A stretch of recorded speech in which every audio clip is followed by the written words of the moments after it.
Hello friends, कैसे हैं आप सब। स्वागत है आपका हमारे यूट्यूब चैनल पर। और दोस्तों, आज हमारा जो टॉपिक है वो राष्ट्रीय उपबंध से संबंधित है, आपातकाल से संबंधित है।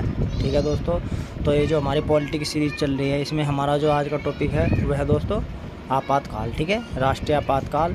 और देखिए, जो आपातकाल है, आपात उपबंध है, ठीक है दोस्तों, इमरजेंसी प्रोविजंस। तो देखिए, इसमें जो भारत का जो संविधान है, ये भारत के संविधान के भाग 18 में है। ठीक है दोस्तों, और भाग 18 में 352 से 360 तक है। ठीक है दोस्तों, अनुच्छेद 352 से 360 तक। ठीक है, आपातकाल से संबंधित इसमें प्रावधान दिए गए हैं। ठीक है दोस्तों, अब देखिए इसमें क्या है कि जो आपातकाल स्थितियाँ हैं, ठीक है दोस्तों, राष्ट्रपति से संबंधित शक्तियाँ भी हैं। तो ये 3 भागों में बांटी गई है। ठीक है दोस्तों, मतलब 3 तरह की शक्तियाँ हैं। जैसे पहली है राष्ट्रीय आपात, ये अनुच्छेद 352 में पढ़ेंगे हम। ठीक है, दूसरी है जब राज्य में क्या हो जाता है, संवैधानिक तंत्र विफल हो जाता है। ठीक है दोस्तों, तो तब क्या होता है, राष्ट्रपति 356 के तहत क्या लगाता है, राष्ट्रपति शासन लगाता है। ठीक है दोस्तों, इसके बाद जो तीसरा है वित्तीय आपातकाल है। ठीक है, जब देश में वित्त संबंधी संकट आ जाता है। ठीक है दोस्तों, तब क्या होता है, तब इसमें अनुच्छेद 360 के तहत ये वित्तीय आपातकाल लगाया जाता है। ये आज तक नहीं लगाया। ठीक है दोस्तों, ये ध्यान रखना। ठीक है, सबसे ज़्यादा बार राष्ट्रपति शासन लगा है और 3 बार राष्ट्रीय आपातकाल लगा। ठीक है दोस्तों, तो आज हमारा जो टॉपिक है, ठीक है, आपात उपबंध में भी, तो आज हमारा जो टॉपिक है वह है राष्ट्रीय आपातकाल। ठीक है, अनुच्छेद 352। ठीक है, तो आज हम इस टॉपिक पर चर्चा करेंगे, बात करेंगे। ठीक है दोस्तों, और हमारे जो पर्सन है 33 पर्सन है, इससे महत्वपूर्ण पर्सन है बिल्कुल। और जो 33 पर्सन है, ठीक है दोस्तों, 33 तो पर्सन में हो गए जो इसमें हम पढ़ेंगे, और इससे अलग भी जो अलग इसके अलग और हम फैक्ट्स पढ़ेंगे वो अलग है। ठीक है दोस्तों, तो इसमें हम लगभग करीब इसे कंप्लीट ही कर लेंगे। जो राष्ट्रीय उपबंध है, मतलब राष्ट्रीय आपातकाल है, अनुच्छेद 352। ठीक है दोस्तों, तो इसमें हम अनुच्छेद 352 पढ़ेंगे। ठीक है, फिर अगली वीडियो आएगी उसमें राष्ट्रपति शासन मतलब अनुच्छेद 356 पढ़ेंगे। फिर अगली वीडियो लेंगे हम, उसमें अनुच्छेद 360 पढ़ेंगे, मतलब वित्तीय आपातकाल। ठीक है दोस्तों, तो ये 3 प्रकार के या 3 वर्गों में इन्हें बांटा गया है आपातकाल को। ठीक है दोस्तों, तो आपात उपबंध 3 वर्गों में बांटे गए हैं। तो हम इनकी 3 वीडियो बनाएंगे, एक की अलग अलग। ठीक है दोस्तों, तो आज जो पहली वीडियो है वो जो पहला ही राष्ट्रीय आपातकाल है उस पर हम चर्चा करेंगे। ठीक है दोस्तों, और चलिए अब हम शुरू करते हैं अपना पहला प्रश्न। ठीक है, तो चलिए देखते हैं पहला प्रश्न, भारतीय संविधान के किस भाग में आपातकाल से, ठीक है दोस्तों, संबंधित उपबंध है। ठीक है, तो आपातकाल से संबंधित उपबंध किस में है दोस्तों, तो ये है दोस्तों भाग 18 में। ठीक है, अभी भी मैंने बताया था कि भारतीय संविधान के भाग 18 में जो राष्ट्रीय आपातकाल स्थितियाँ, ठीक है दोस्तों, जो आपातकालीन स्थितियाँ हैं, इमरजेंसी है में, इनका विवरण दिया गया। ठीक है, इनका प्रावधान है। और अनुच्छेद कौन सा है वो देख लेंगे। ठीक है दोस्तों, अनुच्छेद है यहाँ पर अनुच्छेद 352 से 360। ठीक है दोस्तों, 360। ठीक है, देखिए भारतीय संविधान के भाग 18 में आपातकाल से संबंध उपबंध है। ठीक है, और अनुच्छेद कौन कौन से है, अनुच्छेद है 352 से 360 तक। ठीक है दोस्तों, तो आज हम जो अनुच्छेद पढ़ेंगे वह है, ठीक है दोस्तों, जो पहले वाला है राष्ट्रीय आपातकाल अनुच्छेद 352 में। ठीक है, चलिए अगला प्रश्न देखिए। अगला प्रश्न है, भारतीय संविधान आपातकाल परिस्थितियों में किस रूप में कार्य करता है। ठीक है दोस्तों, देखिए भारत एक संघात्मक देश है। ठीक है दोस्तों, जो मतलब कि भारत का जो रूप है कैसा है, संघात्मक रूप है। ठीक है, लेकिन जब भारतीय संविधान सामान्य परिस्थिति में तो संघात्मक रूप है, ठीक है, कार्य करता है संघात्मक रूप से। लेकिन जब आपातकालीन स्थिति आ जाती है, आपातकालीन परिस्थिति हो जाती है, तो दोस्तों एक ऐसा रूप धारण कर लेता है, तो तब ये रूप धारण कर लेता है एकात्मक। ठीक है दोस्तों, एकात्मक। ठीक है, एकात्मक क्यों मानने की बात है, किसी राज्य में, ठीक है, किसी राज्य में आपातकाल लग गया, कैसा, राष्ट्रपति शासन लगेगा, या राष्ट्रपति ने बाह्य आक्रमण से कहीं भी क्या लगा दिया, राष्ट्रीय आपातकाल, ठीक है, या राष्ट्रपति शासन घोषित कर दिया, तो सारी शक्ति किसके पास आ जाएगी, केंद्र के पास आ जाएगी। ठीक है दोस्तों, क्योंकि राज्य का जो विधानमंडल है वो भी किसके इशारे पर काम करेगा, संसद के काम करेगा, लोकसभा के, ठीक है, या राष्ट्रपति के, ठीक है। इस तरीके से आप समझ सकते हैं इसको, ठीक है। तो एक आदमी के हाथ में आ जाएगी, मतलब एकात्मक हो जाएगा, संघात्मक नहीं होगा, ठीक है दोस्तों। मतलब जहाँ भी ये इमरजेंसियाँ लगेंगी वहाँ की शक्तियाँ किस में आ जाएंगी, केंद्र में आ जाएंगी, ठीक है दोस्तों। चलिए अब अगला प्रश्न देखते हैं हम। अगला प्रश्न है आपात उपबंध एवं प्रशासनिक वितरण से संबंधित प्रावधान किस संविधान से लिए गए हैं, ठीक है दोस्तों। देखिए भी यहाँ पर ध्यान दिएगा, यहाँ पर मैं इसको चेंज कर दूँ पेन को। देखिए आपात उपबंध, ठीक है दोस्तों, ध्यान दीजिएगा, ठीक है। और दूसरा है प्रशासनिक वितरण, ठीक है। दो चीज़ें यहाँ पर, आपात उपबंध और प्रशासनिक वितरण से संबंधित प्रावधान किस संविधान से लिए गए हैं, मतलब इसका स्रोत क्या है, ठीक है दोस्तों। तो देखिए जो आपात उपबंध और प्रशासनिक वितरण से या विवरण से संबंधित, ठीक है दोस्तों, या विवरण से संबंधित जो प्रावधान है वे भारत शासन अधिनियम 1935 से क्या करे गए हैं, लिए गए हैं, ठीक है दोस्तों। तो 1935 से लिए गए हैं, ठीक है दोस्तों, 1935 से लिए गए, ठीक है। ये बात ध्यान रखनी है। दूसरी बात क्या ध्यान रखनी है, दूसरी बात ये ध्यान रखनी है दोस्तों कि आपात उपबंध और प्रशासनिक वितरण, ठीक है, ये भारत शासन अधिनियम 1935 से लिए गए हैं, ठीक है। लेकिन आपातकाल के समय मूल अधिकारों के स्थगन संबंधी प्रावधान, ठीक है, मूल अधिकारों के स्थगन मतलब निलंबन संबंधी प्रावधान जो है वो जर्मनी के वाइमर संविधान से लिए गए, ठीक है दोस्तों। यहाँ पर ध्यान रखना, ये जो है ये मूल अधिकार से संबंधित है। मूल अधिकार जब स्थगन हो जाएंगे, निलंबन हो जाएंगे, तो ये इसका जो स्रोत है वो जर्मनी के वाइमर संविधान से, ठीक है दोस्तों। यहाँ पर क्योंकि डबल है तो इसलिए यहाँ पर कंफ्यूज नहीं होना है, ठीक है। चलिए अगला क्वेश्चन देखिए। अगला क्वेश्चन है आपातकाल के समय मूल अधिकारों के स्थगन संबंधी प्रावधान किस देश से लिए गए हैं, ठीक है दोस्तों। देखिए यहाँ पर स्थगन संबंधी की बात आ रही है, ठीक है दोस्तों। आपातकाल के समय मूल अधिकारों के स्थगन संबंधी प्रावधान किस देश से लिए गए हैं, तो दोस्तों अभी बताया था हमने, जर्मनी के वाइमर के संविधान से लिए गए हैं, ठीक है दोस्तों। तो आप ये ध्यान रखिएगा, ठीक है। चलिए अब हम अगला प्रश्न देखते हैं। अगला प्रश्न है भारतीय संविधान में आपात उपबंध को कितने भागों में बांटा गया है, ठीक है दोस्तों। तो देखिए मैंने पहले बताया इसको 3 भागों में बांटा गया है, ठीक है दोस्तों। कितने, 3 भागों में बांटा गया है, ठीक है दोस्तों। अब ये 3 भाग कौन कौन से हैं, चलिए एक साइड में समझते हैं, ठीक है दोस्तों। देखिए सबसे पहला क्या है, जो पहले नंबर का है, ठीक है दोस्तों, इसको बोलते हैं राष्ट्रीय आपातकाल, ठीक है, राष्ट्रीय आपात, ठीक है, आपात, ठीक है दोस्तों। और ये अनुच्छेद 352 में है, ठीक है। यहाँ देखते हैं आ जाएगा नहीं, 352, ठीक है।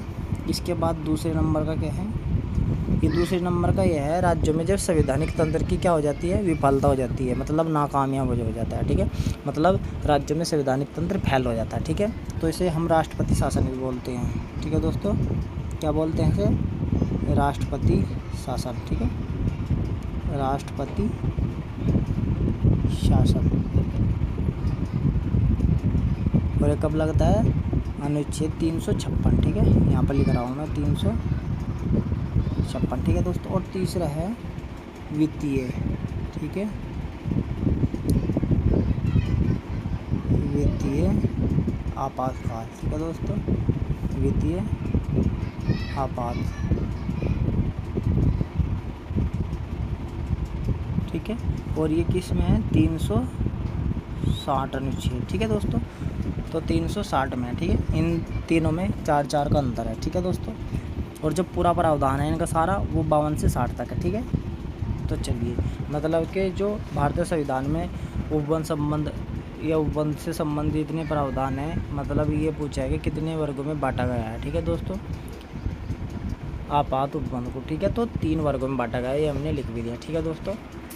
चलिए एक बार मैं छोटा करके और भी दिखा देता हूँ, देख लीजिए, आप इसका स्क्रीनशॉट भी ले सकते हैं, ठीक है दोस्तों। चलिए अब हम अगला प्रश्न देखते हैं। अगला प्रश्न है राष्ट्रीय आपात उपबंध भारतीय संविधान के किस अनुच्छेद में है, ठीक है दोस्तों। तो यहाँ पर राष्ट्रीय आपात उपबंध पूछा है भारतीय संविधान के किस अनुच्छेद में है, ठीक है दोस्तों। तो 352 में हमने बताया भी पहले, ठीक है दोस्तों। तो ये 352 में है, ठीक है। और 352 में क्या है, कब लगेगा यहाँ पर या तो युद्ध हो और युद्ध में बाह्य आक्रमण, ठीक है, या सशस्त्र विद्रोह, ठीक है, के कारण संपूर्ण भारत या कुछ हिस्से में लगा सकते हैं राष्ट्रपति यदि उन्हें लगता है कि खतरा है, ठीक है, देश की सुरक्षा को क्या है, खतरा है, तो राष्ट्रपति क्या करेंगे, फिर आपातकाल की घोषणा कर देंगे, ठीक है दोस्तों, किसके तहत, अनुच्छेद 352 के तहत, ठीक है दोस्तों। चलिए अगला प्रश्न देखते हैं। अगला प्रश्न है, राज्य में संवैधानिक तंत्र की विफलता संबंधी प्रावधान का वर्णन किस अनुच्छेद में, ठीक है दोस्तों। देखिए यहाँ पर राज्य में संवैधानिक तंत्र की विफलता संबंधी प्रावधान, ठीक है दोस्तों, तो ये 356 में है। उसका दूसरा नाम क्या है, राष्ट्रपति शासन, ठीक है दोस्तों, दूसरा नाम क्या है, राष्ट्रपति शासन, ठीक है, शासन, राष्ट्रपति शासन बोलते हैं इसको 356 वाले को, ठीक है दोस्तों। तो इसमें क्या होता है, जब संवैधानिक तंत्र फैल हो जाता है तो राष्ट्रपति क्या लगाते हैं, राष्ट्रपति शासन, ठीक है, और वो होता है 356 के तहत, ठीक है दोस्तों। चलिए आगे चलते हैं अगले प्रश्न पर। अगला प्रश्न है वित्तीय आपातकाल, ठीक है, तो वित्तीय आपातकाल की बात हो रही है दोस्तों, ठीक है, का वर्णन संविधान के किस अनुच्छेद में, ठीक है दोस्तों, 360 में, ठीक है। और इसमें क्या होता है, इसमें सभी के मतलब जो संविधान में लिखा है ना कि जैसे न्यायाधीश है इनके वेतन में कटौती की जा सकती है, ठीक है, और या कि इनके वेतन में कटौती की जा सकती है, ऐसा होगा वैसा होगा, तो ये सब जो प्रावधान है सब उसी में होते हैं फिर, ठीक है, कि वित्तीय आपातकाल लग गया तो अब जो कर्मचारी हैं उनके वेतन में भी कटौती हो जाएगी, ठीक है दोस्तों। चलिए अगला प्रश्न देखिए। अगला प्रश्न है, अनुच्छेद 352 के तहत युद्ध, बाह्य आक्रमण या सशस्त्र विद्रोह के कारण संपूर्ण भारत पर राष्ट्रीय आपातकाल की घोषणा कौन करता है, ठीक है दोस्तों। तो देखिए राष्ट्रीय आपातकाल की घोषणा राष्ट्रपति करते हैं, ठीक है दोस्तों। अब अनुच्छेद 352 के तहत युद्ध, बाह्य आक्रमण या सशस्त्र विद्रोह के कारण, ठीक है दोस्तों, यहाँ पर कारण आप ध्यान से देख लीजिएगा, ठीक है। अगला प्रश्न देखिए। चलिए अगला प्रश्न देखते हैं। मूल संविधान में सशस्त्र विद्रोह की जगह किस शब्द का उल्लेख था, ठीक है दोस्तों। तो मूल संविधान में सशस्त्र विद्रोह की जगह किसका शब्द का उल्लेख था, तो दोस्तों ये था आंतरिक शांति, ठीक है, आंतरिक अशांति, ठीक है दोस्तों। तो आंतरिक अशांति का जिक्र था, ठीक है। तो मूल संविधान में सशस्त्र विद्रोह की जगह आंतरिक शांति, अशांति, ठीक है दोस्तों, आंतरिक अशांति, मतलब कि देश के अंदर जब अशांति फैल जाए, ठीक है, इस शब्द का उल्लेख था। अब क्या हुआ, संविधान के 44वें, ठीक है, 44वें, ठीक है दोस्तों, संविधान संशोधन, ठीक है, संविधान संशोधन अधिनियम कब हुआ है, 44वां 1978, ठीक है, मैंने पहले भी बताया कि 448, ठीक है, और 42वां 4 और 2 6 76 में मतलब, ठीक है। तो 44वें संविधान संशोधन अधिनियम 1978 द्वारा क्या किया गया, जो आंतरिक अशांति शब्द है उसको हटाकर इसके स्थान पर क्या शब्द लाएगा, सशस्त्र विद्रोह, ठीक है। तो सशस्त्र विद्रोह को रखा गया, ठीक है दोस्तों, तो ध्यान रखना यहाँ पर, ठीक है। चलिए क्यों, क्योंकि जो इंदिरा गांधी थी उन्होंने इसी के आधार पर 1975 में क्या किया था, आंतरिक अशांति के आधार पर ही इमरजेंसी लगाई थी, ठीक है दोस्तों। और फिर जब अगली सरकार आई थी जनता पार्टी की, उसने इसमें संशोधन किया था 44वें संविधान संशोधन द्वारा, और उसमें फिर ये सशस्त्र विद्रोह शब्द डाला गया, ठीक है। चलिए अगला प्रश्न देखते हैं। अगला प्रश्न है, किस संविधान संशोधन अधिनियम द्वारा आंतरिक अशांति, ठीक है दोस्तों, यहाँ पर क्या है, अशांति, ठीक है, अशांति को हटाकर उसके स्थान पर सशस्त्र विद्रोह को रखा गया, ठीक है दोस्तों। तो ये कौन सा था संविधान संशोधन, 44वां, ठीक है दोस्तों। 44वें संविधान संशोधन द्वारा क्या किया गया, सशस्त्र विद्रोह को रखा गया, ठीक है, अशांति, आंतरिक अशांति शब्द के स्थान पर। चलिए अगला क्वेश्चन देखते हैं। अगला प्रश्न है, अनुच्छेद 352 के आधार पर राष्ट्रपति कब तक राष्ट्रीय आपातकाल की घोषणा नहीं कर सकता, ठीक है दोस्तों। देखिए अनुच्छेद 352 के आधार पर राष्ट्रपति तब तक राष्ट्रीय आपातकाल की घोषणा नहीं कर सकता जब तक कि संघ का, ठीक है, यहाँ पर ध्यान रखना, संघ का मंत्रिमंडल लिखित रूप से ऐसा प्रस्ताव उसे न भेजे, ठीक है दोस्तों, कि आपातकाल की घोषणा कर दे, ठीक है। मतलब जब तक संघ का, ध्यान रखना यहाँ पर, संघ का जो मंत्रिमंडल है वो लिखित रूप में प्रस्ताव न भेजे राष्ट्रपति को कि यहाँ पर या इस राज्य में या इस जगह पर, लिखित रूप से भेजेंगे मंत्रिमंडल के इस जगह पर आपातकाल लगा दीजिए, ठीक है। तो राष्ट्रपति क्या करेगा, फिर आपातकाल लगा देगा। ठीक है दोस्तों, 352 के अंतर्गत। ठीक है, वो तब तक आपातकाल नहीं लगा पाएगा जब तक उसे लिखित रूप में कोई प्रस्ताव नहीं मिलेगा मंत्रिमंडल का। ठीक है दोस्तों, यहाँ पर ध्यान रखना। ठीक है, तो इसका सही जवाब क्या है? मंत्रिमंडल लिखित प्रस्ताव जब तक न भेजे। ठीक है दोस्तों, तो ये हमारा ऑप्शन ए सही हो जाएगा। ठीक है दोस्तों, और ये कब जोड़ा गया? ये जोड़ा गया दोस्तों, ये भी 44वें संविधान संशोधन अधिनियम 1978 द्वारा। ठीक है दोस्तों, ये जो है ये कब जोड़ा गया? 44वें, ठीक है, संविधान संशोधन। ठीक है, संविधान संशोधन 1978। ठीक है, 1978 ये इसी में जोड़ा गया। ठीक है दोस्तों, चलिए अगला प्रश्न देखिए।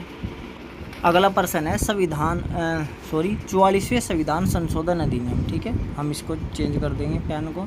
चलिए देखिए, ये यहाँ पर 44वें संविधान संशोधन अधिनियम 1978 द्वारा, ठीक है दोस्तों, क्या जोड़ा गया? ठीक है दोस्तों, तो क्या जोड़ा गया बताना है। ठीक है दोस्तों, तो मंत्रिमंडल लिखित प्रस्ताव जब तक न भेजे, ये जोड़ा गया। संसद मंत्रिमंडल लिखित प्रस्ताव जब तक न भेजे, ठीक है दोस्तों, और मंत्रिपरिषद लिखित प्रस्ताव जब तक न भेजे सभी। तो इसका दोस्तों ये है ऑप्शन ए। ठीक है, मंत्रिमंडल लिखित प्रस्ताव जब तक न भेजे। ठीक है, ये बाकी सब क्या है? गलत है। ठीक है, टाइपिंग भी ऐसे गलती हो रही थी इसकी। ठीक है, तो चलिए दोस्तों अगला प्रश्न देखते हैं।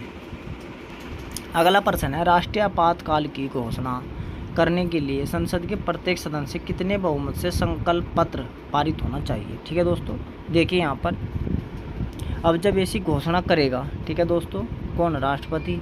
राष्ट्रीय आपातकाल की उद्घोषणा के संबंध में है, तो राष्ट्रीय आपातकाल की उद्घोषणा करने के लिए संसद के प्रत्येक सदन से कितने बहुमत से संकल्प पत्र पारित होना चाहिए?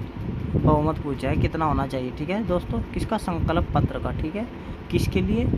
राष्ट्रीय आपातकाल उद्घोषणा के लिए। ठीक है दोस्तों, तो जो इसका जो सही जवाब है दोस्तों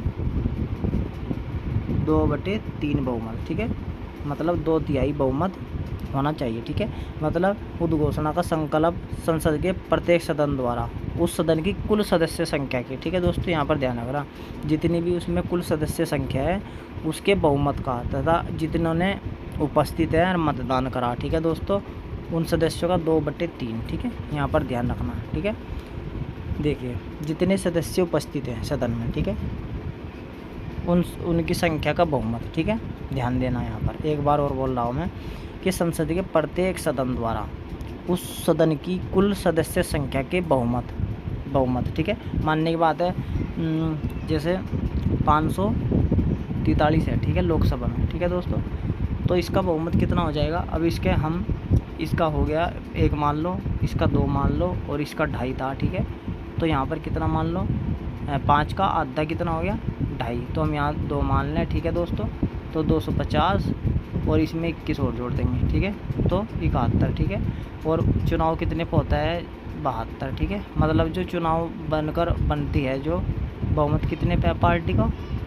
72 पर। ठीक है, 272 पर किसी की भी सरकार बन जाती है। ठीक है दोस्तों, तो 272 का किसी भी मतलब कि लोकसभा में। ठीक है, और राज्यसभा में कितने?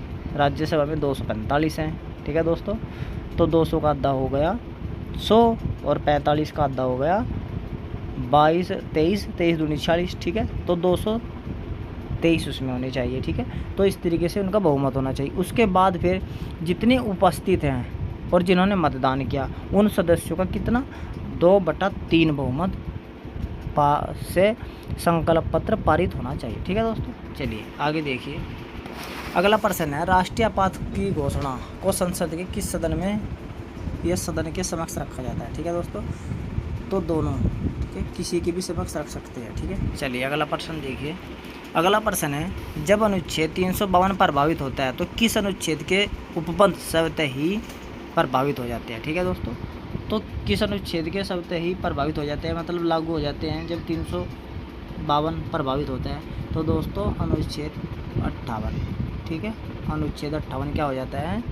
अनुच्छेद 58, और ये 358 है दोस्तों। ठीक है, 358। ठीक है, 358 अनुच्छेद। ठीक है, यहाँ पर ये मिस्टेक हुए हैं, ये 358। ठीक है, यहाँ पर ध्यान रखना। तो 358 क्या हो जाएगा? प्रभावी हो जाएगा। ठीक है, मतलब जब अनुच्छेद 352 प्रभावी होगा या लागू होगा तो अनुच्छेद 358 क्या हो जाएगा, अपने आप ही लागू हो जाएगा, प्रभावी हो जाएगा। ठीक है दोस्तों, चलिए अगला क्वेश्चन देखिए। अगला प्रश्न है अनुच्छेद 358 एवं 359 राष्ट्रीय आपात में किस पर प्रभाव का वर्णन करते हैं। ठीक है दोस्तों, तो किस पर प्रभाव का वर्णन करते हैं ये अनुच्छेद 358 और 59। ठीक है दोस्तों, तो ये करते हैं मूलाधिकार पर। ठीक है दोस्तों, मूलाधिकार पर क्या करते हैं, प्रभाव डालते हैं। ठीक है दोस्तों, देखिए यहाँ पर समझिएगा, जब अनुच्छेद 358 और 59 राष्ट्रीय आपातकाल में क्या करते हैं, मूलाधिकारों पर अपना प्रभाव का वर्णन करते हैं। ठीक है दोस्तों, मतलब प्रभाव जमाते हैं। ठीक है, अब इसमें कैसे, अब हम आगे देखेंगे, जैसे अनुच्छेद 358 में क्या होता है, 359 में क्या होता है। ठीक है, अगले प्रश्नों में देखेंगे। चलिए अगले प्रश्न चलते हैं अगले प्रश्न पर।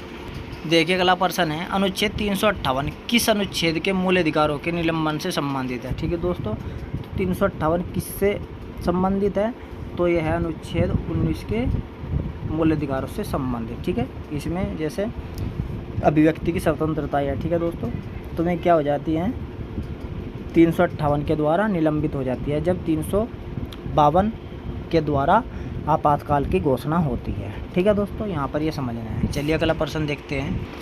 अगला प्रश्न भी यही है, मतलब सेम ऐसा ही है। अनुच्छेद 359 किन अनुच्छेद मूल अधिकारों के निलंबन से संबंधित नहीं है। ठीक है दोस्तों, यहाँ पर क्या पूछा है, मैं ब्लैक पेन ले लूँ, यहाँ पर नहीं पूछा है। ठीक है दोस्तों, कौन सा अनुच्छेद है, 359। ठीक है, मूल अधिकारों के निलंबन से संबंधित नहीं है। ठीक है दोस्तों, तो जिनसे संबंधित नहीं है 359 अनुच्छेद, तो वह दोस्तों अनुच्छेद 20 और 21। ठीक है दोस्तों, 20 और 21 निलंबित नहीं होंगे, बाकी सभी जितने भी अनुच्छेद हैं वे 19 को छोड़कर, क्योंकि 19 भी नहीं होगा। ठीक है, 19 किससे होगा, 358 से। ठीक है दोस्तों, यहाँ पर यह ध्यान रखना है आपको, यदि क्वेश्चन ऐसे बन जाए, ठीक है, तो यहाँ पर ये सभी प्रभावित होंगे। ठीक है दोस्तों, क्योंकि ये किससे हो रहा है, 358 से। ठीक है, और ये किसी से नहीं होंगे 20-21। ठीक है, ये किसी से भी प्रभावित नहीं होंगे। ठीक है दोस्तों, यहाँ पर आपको ध्यान रखना है। ठीक है,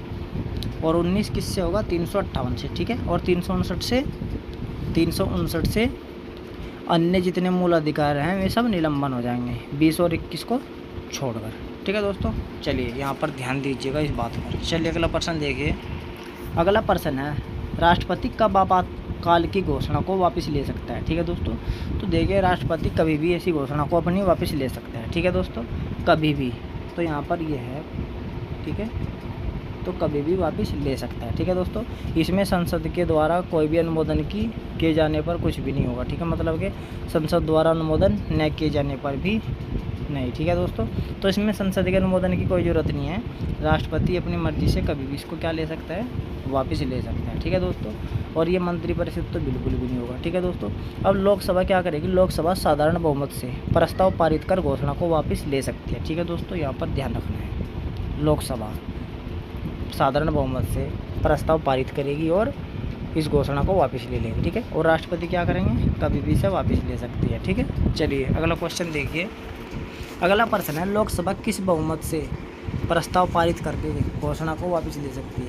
तो दोस्तों भी बताया था मैंने, साधारण बहुमत से। ठीक है, तो लोकसभा क्या करेगी, लोकसभा साधारण बहुमत से प्रस्ताव पारित कर घोषणा को वापस ले लेगी। ठीक है दोस्तों, अब उद्घोषणा वापस का मतलब जो राष्ट्रपति जो राष्ट्रीय आपातकाल लगा, ठीक है, उसको।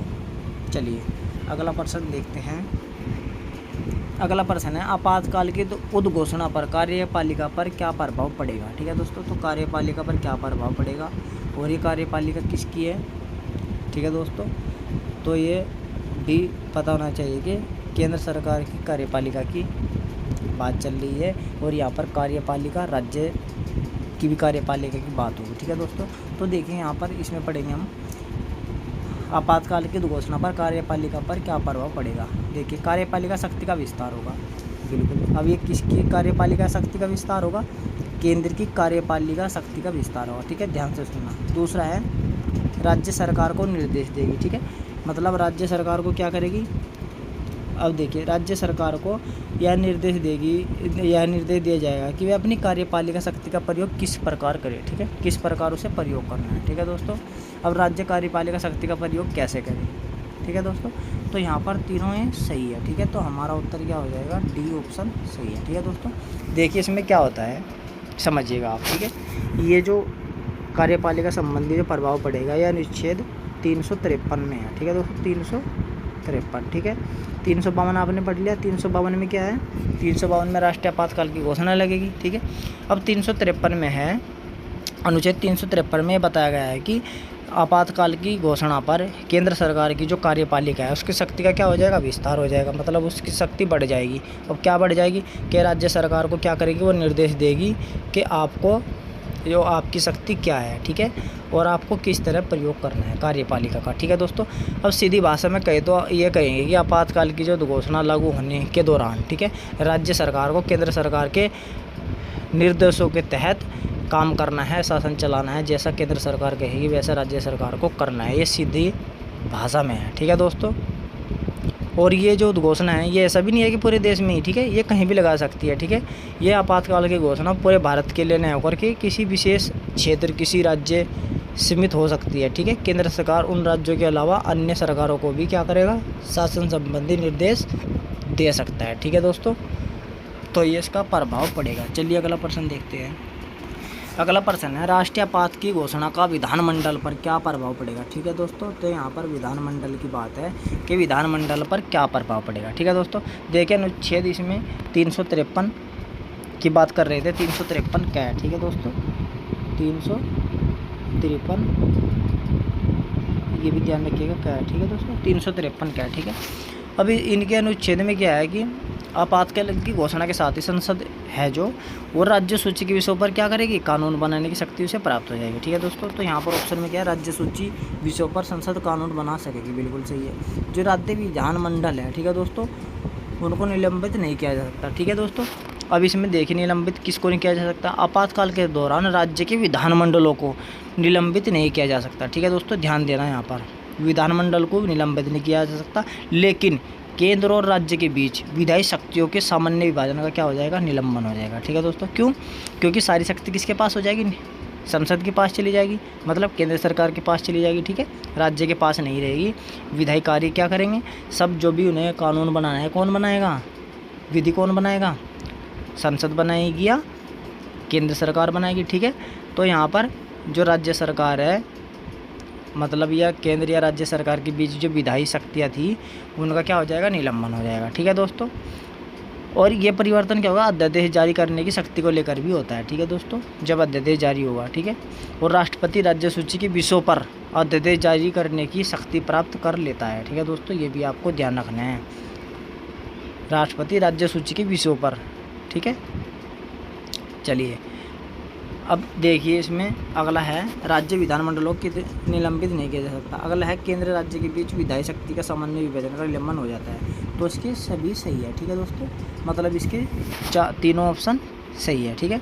और देखिए जब वे क्या करते हैं, मतलब संसद क्या करेगी, जब राज्य सूची के विषयों पर संसद कानून बनाएगी, ठीक है दोस्तों, और आपातकाल चल रहा है तो कानून बना रहा है। जब आपातकाल ख़त्म होगा, ठीक है दोस्तों, तो 6 महीने के बाद क्या होगा, वे अपने आप ही ख़त्म हो जाएंगे, ठीक है दोस्तों, जो कानून बनाए हैं। और यह अनुच्छेद 250 में लिखा है, ठीक है दोस्तों, मतलब कानून ख़त्म होने के 6 महीने बाद तक ही क्या रहेंगे, प्रभावी रहेंगे, ठीक है दोस्तों। ये बात मोस्ट इम्पोर्टेंट है, ध्यान रखना हमेशा, ठीक है। जब भी संसद आपातकाल के दौरान किसी राज्य सूची पर कानून बनाएगी तो वो जब भी आपातकाल ख़त्म होगा, ठीक है, उसके 6 महीने तक वे कानून प्रभावी रहेंगे, उसके बाद अपने आप ही ख़त्म हो जाएंगे। और एक क्यों ख़त्म होंगे, क्योंकि ये बात 250 अनुच्छेद में लिखी गई है, ठीक है, उसमें स्पष्ट इसका वर्णन किया गया है, ठीक है दोस्तों। चलिए अगला प्रश्न देखिए। अगला प्रश्न है, राष्ट्रीय आपातकाल की घोषणा पर लोकसभा के कार्यकाल पर क्या प्रभाव पड़ेगा। अब देखिए दोस्तों, लोकसभा और विधानसभा के कार्यकाल पर क्या प्रभाव पड़ेगा हम देख लेंगे, क्योंकि ये 24% है लोकसभा से संबंधित, 25 है विधानसभा से संबंधित, ठीक है दोस्तों। अब देखिए अनुच्छेद 83, ठीक है, 83(2), ठीक है, क्योंकि यहाँ पर लोकसभा से संबंधित है, ठीक है। लोकसभा किस में, 81 में है, ठीक है, 79 में संसद, 80 में राज्यसभा और 81 में लोकसभा, ठीक है। तो 83(2) में क्या है, 83(2) में दोस्तों ये प्रावधान है कि जब राष्ट्रीय आपातकाल की घोषणा होगी तो संसद क्या करेगी, संसद विधि द्वारा लोकसभा के कार्यकाल को एक बार में 1 वर्ष तक बढ़ा सकती है। ठीक है दोस्तों, तो यहाँ पर सबसे पहला क्या होगा, एक बार में 1 वर्ष के लिए बढ़ा देगी कौन, संसद। किसका कार्यकाल, लोकसभा का कार्यकाल। ठीक है दोस्तों, और एक बार के में एक साल के लिए बढ़ा सकती है, और चाहे कितनी भी बार बढ़ा सकती है जब तक आपातकाल की घोषणा जारी रहेगी। ठीक है दोस्तों, तो वो एक बार के में 1 साल के लिए बढ़ा सकती है, और उसके बाद जितनी बार चाहे 1-1 वर्ष के लिए बढ़ा सकती है। ठीक है, मानने की बात है 10 साल तक यदि आपातकाल रहता है तो पहली बार के में क्या करेंगे, पहली बार के में 1 साल के लिए बढ़ाएंगे, उसके बाद फिर 1 साल के लिए बढ़ाएंगे, उसके बाद फिर 1 साल के लिए बढ़ा देंगे, उसके लिए अगले साल फिर 1 साल के लिए बढ़ा देंगे। तो इसी तरह 10 साल तक ऐसे करते रहेंगे जब तक आपातकाल ख़त्म नहीं होगा। ठीक है दोस्तों, ये आपको ध्यान रखना है। ठीक है, और जब आपातकाल ख़त्म हो जाएगा उसके 6 महीने बाद क्या हो जाएगा, 6 महीने बाद लोकसभा अपने आप ही विघटित हो जाएगी। ठीक है, चाहे वो 1 साल का कार्यकाल पूरा हुआ हो या ना हुआ हो, उससे कोई मतलब नहीं है। ठीक है दोस्तों, मानने के बाद अभी आपातकाल लग गया। ठीक है, और 25 में क्या हुआ दोस्तों, 25 में मतलब आपातकाल ख़त्म होना है। ठीक है, तो अब 1 साल के लिए बढ़ा दिया। ठीक है, लेकिन 2025 के जुलाई में ही, ठीक है, ये जनवरी में, आप ये मान लो कि जनवरी में आपातकाल ख़त्म हो गया, तो उसके 6 महीने बाद, ठीक है, जुलाई तक ही मतलब कि कार्यकाल रहेगा लोकसभा का, उसके बाद क्या हो जाएगा, ख़त्म। ठीक है, मतलब उसके 6 महीने तक ही आगे रहता है, चाहे उसका 1 साल पूरा हो या ना हो, क्योंकि वो तो 1 साल के लिए ही बढ़ाएंगे संसद। ठीक है, लोकसभा के कार्यकाल को। तो दोस्तों आप यहाँ समझ गए होंगे। ठीक है, चलिए अगला देखते हैं, आगे भी सेम यही प्रोसेस है विधानसभा के संबंध में। ठीक है, अब देखिए यहाँ पर राष्ट्रीय आपातकाल की घोषणा पर विधानसभाओं के कार्यकाल पर क्या प्रभाव पड़ेगा। ठीक है दोस्तों, तो यहाँ पर क्या प्रभाव पड़ेगा, तो सभी प्रभाव पड़ेंगे। ठीक है दोस्तों, देखिए एक बार में 1 वर्ष के लिए बढ़ा सकते हैं, बिल्कुल यही हमने इसमें पढ़ा है, जितनी बार चाहे बढ़ा सकते हैं बिल्कुल। घोषणा समाप्त होने के 6 माह के बाद लोकसभा का विघटन हो जाता है। ठीक है दोस्तों, तो यहाँ पर विघटन किसका होगा, यहाँ पर विघटन होगा विधानसभा का। ठीक है दोस्तों, तो विधानसभा का विघटन हो जाता है। ठीक है दोस्तों, और विधानसभा की अवधि बढ़ाने का अधिकार संसद के पास है, ये ध्यान रखना आप। ठीक है, ये इंपॉर्टेंट पॉइंट है। अवधि बढ़ाने का किसके पास अधिकार है, संसद के पास, और लोकसभा का कार्यकाल बढ़ाने का अधिकार ये भी संसद के ही पास है। ठीक है दोस्तों, और विधानसभा के संबंध में कौन सा अनुच्छेद ये बात कहता है, 172। ठीक है, 172 1 क्लोज। ठीक है दोस्तों, तो 172 में क्या है कि विधानसभा की अवधि बढ़ाने का अधिकार भी संसद के पास है। ठीक है फ्रेंड्स, चलिए आगे देखते हैं। और देखिए दोस्तों, हमने पिछला लोकसभा वाला पर्सन देखा, मतलब ये बता तो दिया था हमने सारा, तो इसके एक बार में 1 वर्ष के लिए बढ़ा सकते हैं, ये भी सही था, जितनी बार चाहे बढ़ा सकते हैं, ये भी सही था, घोषणा समाप्त होने के बाद लोकसभा का विघटन हो जाता है, ये भी सही था, तो उसका उत्तर डी सही था। ठीक है दोस्तों, ये हमने छोड़ दिया था क्योंकि हमने फैक्ट्स वैसे ही बता दिए थे कि इस तरीके से होगा। ठीक है, तो इसका जो ऑप्शन सही है वो डी है। ठीक है, चलिए अगला प्रश्न देखते हैं, 26वां। देखिए अगला प्रश्न है, जनता पार्टी की सरकार ने 44वें संविधान संशोधन के माध्यम से अनुच्छेद 358 में कौन सी 2 शर्तें जोड़ी। ठीक है दोस्तों, देखिए अब ये पूछा है कि अब देखिए बात क्या होती, 1975 में क्या हुआ था, आपातकाल की घोषणा हुई थी। ठीक है दोस्तों, अब 358 जो अनुच्छेद है दोस्तों, उसका क्या हुआ था, दुरुपयोग हुआ। ठीक है, तो उसे देखते हुए जनता पार्टी सरकार ने क्या किया, 44वें संविधान संशोधन के माध्यम से या उसके द्वारा 358 अनुच्छेद में क्या कर दिया, 2 शर्तें जोड़ दी। ठीक है, अब 2 शर्तें कौन सी जोड़ दी, ये दोनों ही शर्तें जोड़ी थी। ठीक है, तो उसका सी ऑप्शन सही है। ठीक है, अब यहाँ पर आप देख लेंगे कि 2 शर्तें कौन सी थी, अनुच्छेद 19 का निलंबन युद्ध व बाह्य आक्रमण के आधार पर घोषित आपात में ही होगा। ठीक है दोस्तों, तो अब अनुच्छेद 19 का निलंबन कब होगा, युद्ध या बाह्य आक्रमण के आधार पर, ठीक है, ही होगा। सशस्त्र विद्रोह के कारण घोषित आपात नहीं होगा। ठीक है, सशस्त्र विद्रोह। ठीक है, यहाँ पर ध्यान रखना। अनुच्छेद 19 मतलब अव्यक्तिक स्वतंत्रता। दूसरा, अनुच्छेद 358 केवल उन्हीं कानूनों को सुरक्षा प्रदान करेगी जिसका सीधा संबंध आपातकाल के साथ है। इनमें इस आशय की स्पष्ट घोषणा की गई है कि ऐसे कानून के लिए दिए गए आदेशों को भी यह सुरक्षा क्या करेगा, प्राप्त करेगा। ठीक है, चलिए अगला प्रश्न देखिए। अगला प्रश्न है, किस संविधान संशोधन द्वारा अनुच्छेद 352 में क्या नया खंड जोड़ा गया। ठीक है दोस्तों, तो यहाँ पर किस संविधान संशोधन में पूछा है, ठीक है दोस्तों। तो एक नया खंड जोड़ा गया, ठीक है, नया खंड जोड़ा गया, यहाँ पर आप ध्यान रखें में नया खंड जोड़ा गया, ठीक है।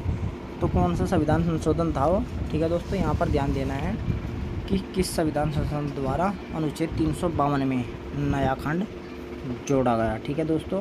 352 की बात चल रही है, ठीक है। तो इंदिरा गांधी की सरकार द्वारा 38वें संविधान संशोधन अधिनियम 1975 के माध्यम से क्या किया गया, अनुच्छेद 352 में एक नवीन नया खंड जोड़ा गया, ठीक है। इसमें क्या जोड़ा गया कि राष्ट्रपति का जो समाधान है वो किसी भी प्रकार से न्यायिक पुनर्वलोकन से परे होगा, ठीक है दोस्तों। तो यहाँ पर अनुच्छेद 338 संविधान संशोधन द्वारा यह बात जुड़ गई कि राष्ट्रपति के जो कार्य है या जो समाधान है उसका न्यायिक पुनर्वलोकन नहीं होगा, ठीक है। अगला प्रश्न देखिए, अगला प्रश्न है 38वें संविधान संशोधन द्वारा अनुच्छेद 352 में क्या नया खंड जोड़ा गया, ठीक है दोस्तों। तो देखिए यहाँ पर हमने बता दिया राष्ट्रपति का समाधान पुनर्वलोकन नहीं होगा, ठीक है दोस्तों। तो ये बी वाला सही है हमारा ऑप्शन, ठीक है। चलिए अगला क्वेश्चन देखिए, अगला प्रश्न है 44वें संविधान संशोधन द्वारा अनुच्छेद 352 में कौन सा खंड हटाया गया, ठीक है दोस्तों। अब देखिए जो कि इसका दुरुपयोग हो रहा था, ठीक है दोस्तों। अब देखिए कौन सा खंड हटाया गया, ठीक है। अब बात यहाँ है तो जनता पार्टी की सरकार द्वारा 44वें संविधान संशोधन अधिनियम द्वारा क्या किया गया, अब ये कब हुआ था, 44वां संविधान संशोधन अधिनियम 1978 में, ठीक है। तो एक खंड हटाया गया, कौन सा, वही राष्ट्रपति के समाधान का पुनर्वलोकन किया जाएगा, ठीक है दोस्तों। तो यहाँ पर क्या है, राष्ट्रपति का समाधान पुनर्वलोकन होगा, ठीक है। तो ये खंड इसमें जोड़ दिया गया, ठीक है दोस्तों, इंदिरा गांधी ने। और फिर ये जनता पार्टी सरकार ने क्या कर दिया, ये हटा दिया, ठीक है। कि राष्ट्रपति का भी जो समाधान पुनर्वलोकन है, न्यायिक पुनर्वलोकन है, वो होगा, ठीक है दोस्तों। चलिए अगला क्वेश्चन देखिए अगला प्रश्न है 44वें संविधान संशोधन द्वारा राष्ट्रीय आपातकाल की उद्घोषणा को समाप्त करने हेतु कौन सा प्रावधान जोड़े गए, ठीक है दोस्तों। देखिए जो उद्घोषणा होती है उसको समाप्त करने के लिए, ठीक है दोस्तों, यहाँ पर ध्यान देना। तो 44वें संविधान संशोधन द्वारा उद्घोषणा की समाप्ति के लिए जो एक नवीन प्रावधान जोड़ा गया वो ये था कि यदि लोकसभा मूल उद्घोषणा या उसकी अवधि बढ़ाने वाली उद्घोषणा के विरोध में संकल्प पारित कर दे तो राष्ट्रपति उसको वापस लेना पड़ेगा, ठीक है दोस्तों। उसको वापस लेगा मतलब यदि राष्ट्रपति ने क्या कर दिया है, उद्घोषणा जारी कर दी है, ठीक है, और इधर लोकसभा ने क्या कर दिया है, लोकसभा ने मूल उद्देश्य घोषणा, ठीक है, और उसकी अवधि बढ़ाने वाली उद्घोषणा के विरोध में के अवधि नहीं बढ़नी चाहिए, उसके विरोध में एक संकल्प पारित कर दिया है दोस्तों। तो राष्ट्रपति क्या करेंगे, राष्ट्रपति उसको वापस लेना पड़ेगा उद्घोषणा को, ठीक है दोस्तों। वो घोषणा नहीं कर पाएंगे, ठीक है, आपातकाल की। अब ये कंडीशन कैसे होंगी, ये पहली कंडीशन तो सही है, ठीक है, ये एक कंडीशन है कि मतलब ऐसा नहीं होगा, ठीक है, जोड़ दिया। अब कंडीशन ये 2 कंडीशन है यहाँ पर, ठीक है दोस्तों। ये किन किन कंडीशन में ऐसा करना पड़ेगा, मतलब संकल्प पारित किस हिसाब से करना पड़ेगा। अब देखिए लोकसभा में ऐसा संकल्प पारित करने के लिए कुल सदस्य संख्या कम से कम 1, यहाँ पर ध्यान दीजिएगा, ये जो 1 है ना, कम से कम 1/10, ठीक है। तो यहाँ पर ये 1 है, ठीक है, 1/10, ठीक है, ऐसे कर लेंगे, नहीं ऐसे ही कर लेंगे, 1/10, ठीक है दोस्तों। तो यहाँ पर 1/10 सदस्यों को अपने हस्ताक्षर सहित लिखित रूप में लोकसभा सदस्य या अध्यक्ष को देनी होती है, ठीक है, लोकसभा अध्यक्ष को देनी होगी। अब लोकसभा अध्यक्ष को कब देनी होगी, जब सत्र चल रहा होगा, और यदि सत्र नहीं चल रहा होगा तो तब क्या होगा, ठीक है दोस्तों, तब राष्ट्रपति को देनी होगी, ठीक है। यदि सत्र नहीं चल रहा होगा तो राष्ट्रपति को देना होगा, ठीक है। क्या देना होगा, हस्ताक्षर सहित लिखित रूप में, ठीक है, संकल्प पारित करके, ठीक है। और वो किससे होगा, 1/10 सदस्यों के उस पर साइन होनी चाहिए, ठीक है दोस्तों। दूसरी कंडीशन, सूचना प्राप्ति के 14 दिन के भीतर लोकसभा की विशेष बैठक बुलाया जाना आवश्यक है, जिसमें संकल्प पर विचार होगा। संकल्प पारित होने के लिए विशेष बहुमत की आवश्यकता नहीं होगी, ठीक है दोस्तों, मतलब साधारण बहुमत से ही पारित किया जाएगा, ठीक है दोस्तों। यहाँ पर क्या है, साधारण बहुमत से ही पारित किया जाएगा। तो इसका ऑप्शन डी सही है, ठीक है दोस्तों, इसका ऑप्शन डी सही है। आप इसका स्क्रीनशॉट लेना चाहते हैं तो स्क्रीनशॉट ले सकते हैं, ठीक है दोस्तों। चलिए अगले प्रश्न पर चलते हैं। अब अगला प्रश्न है, अब तक कितनी बार राष्ट्रीय आपातकाल की घोषणा की गई है। ठीक है दोस्तों, देखिए हैं 3 बार आपातकाल की घोषणा की गई है। ठीक है, अब कब कब की गई है अगले प्रश्न में देखिए दोस्तों।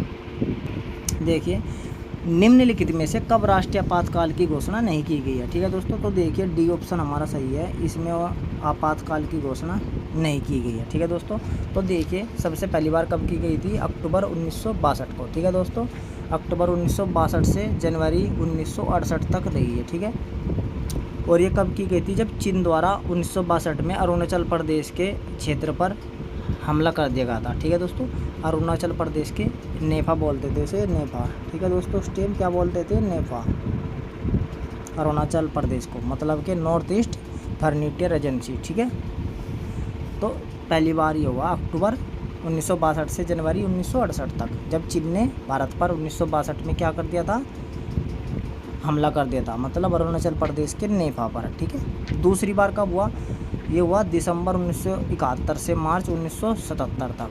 ठीक है दोस्तों, 1977 तक, 71 से 77 तक, जब पाकिस्तान द्वारा भारत के विरुद्ध बिना घोषित किए घोषणा के युद्ध छेड़ दिया था। ठीक है दोस्तों, तो 1971 से 77। ठीक है, पाकिस्तान ने, पहले में चीन ने, दूसरे में पाकिस्तान ने। ठीक है दोस्तों, अब देखिए मार्च तक चला है 1977 वाला। ठीक है दोस्तों, यहाँ मार्च तक चला। ठीक है, यहाँ पर पाक है और इससे पहले चीन था। ठीक है, ये ध्यान रखिए, चीन ने फिर पाक ने।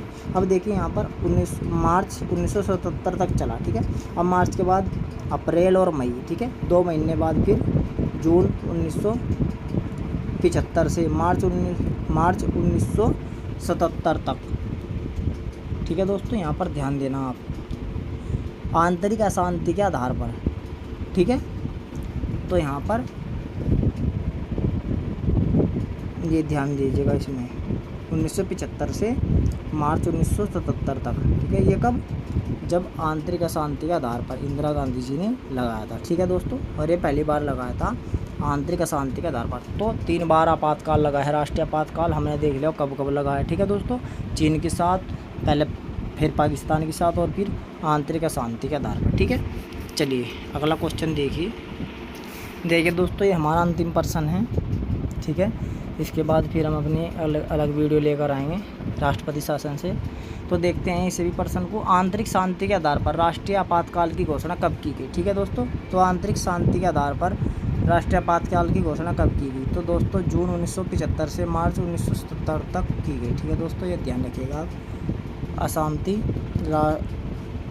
आंतरिक अशांति। ठीक है, इसके आधार पर इंदिरा गांधी जी ने, वर्तमान जो उस टाइम प्रधानमंत्री थी, ठीक है, तत्कालिक प्रधानमंत्री थी, उन्होंने क्या किया था, ये आंतरिक अशांति के आधार पर राष्ट्रीय आपातकाल लगा था। ठीक है, उस समय। तो दोस्तों ये थे महत्वपूर्ण प्रश्न, और इसके बाद हमारी जो अगली वीडियो आएगी वो राष्ट्रपति शासन से आएगी, फिर वित्तीय आपातकाल से आएगी। ठीक है दोस्तों, तो ये महत्वपूर्ण टॉपिक था। ठीक है, तो चलिए फिर मिलते हैं अगली वीडियो में, तब तक के लिए धन्यवाद, नमस्कार। चलिए।